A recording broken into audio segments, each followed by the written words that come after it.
चर्चा की शुरुआत करते हैं। हमारे साथ वरिष्ठ पत्रकार अनिल आनंद है। अनिल जी, बहुत स्वागत हम करते हैं आपका आज की इस चर्चा में। जब भी चुनाव होते हैं आप हमारे साथ अलग अलग शोज में शामिल होते हैं और पिछली बार भी हमें याद है हमने जब 2017 में गुजरात चुनावों पर चर्चा की थी तब आप हमारे साथ थे और तब भी एक अलग सा एक मूड और माहौल था और इस बार का मूड माहौल तो और भी अलग है क्योंकि त्रिकोणीय यहाँ पर मुकाबला हमें गुजरात में देखने को मिला। ये तो सर साफ लग रहा था कि हाँ बीजेपी ही एक तरीके से वापस आने की तैयारी में है, लेकिन कितने नंबर से आएगी, कितने वोट प्रतिशत से आएगी, सबसे बड़ा सवाल शायद यहां पर आकर टिक जाता है क्योंकि जिस तरीके से इस बार लोगों ने कम वोट दिया है, जो 2017 में हमने देखा था लगभग 69% लोगों ने वोट दिया था, अब तक के आंकड़े 59% ही बताते हैं। क्या समझे इससे? बीजेपी आ तो रही है लेकिन क्या वाकई जो हम एग्जिट पोल में देख रहे हैं वो काफी उत्साहवर्धक है पार्टी के लिए?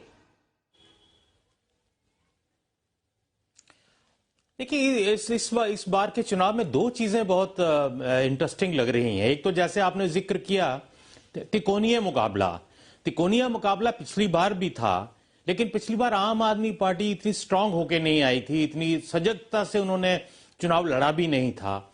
इस बार वो कहीं ना कहीं भारतीय जनता पार्टी के ऑर्गेनाइजेशनल जो मैकेनिज्म है, जो उनके रिसोर्सेज हैं, उनको कहीं ना कहीं उनका मुकाबला करती हुई नजर आई। और कांग्रेस का मिस्ट्री है अभी तक कि क्या क्या हुआ, वो चुपचाप कैंपेन कर रहे थे या नहीं कर रहे थे या डिमोरलाइज थे। एक तो ये तिकोनिया मुकाबला जो इस बार हुआ और आम आदमी पार्टी सजग होकर इलेक्शन लड़ रही है, ये इस मुकाबले को बहुत इंटरेस्टिंग बनाता है।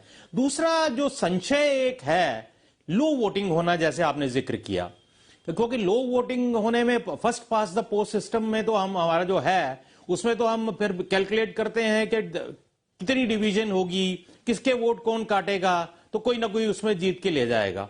लेकिन लो वोटिंग ये भी एक दर्शाता है कि शायद लोगों का सिस्टम के प्रति या गवर्नेंस जो हुई उसके प्रति थोड़ा डिसइंटरेस्ट है या उनको वो असहमति सी भी है वो।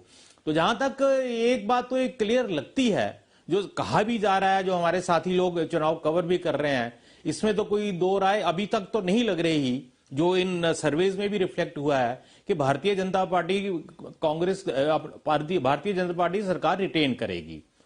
और जहां तक आपका जो कुछ लोग पैमाना दिखा रहे हैं सीटों का, ये थोड़ा सा हैरानकुन है सर्वेज में।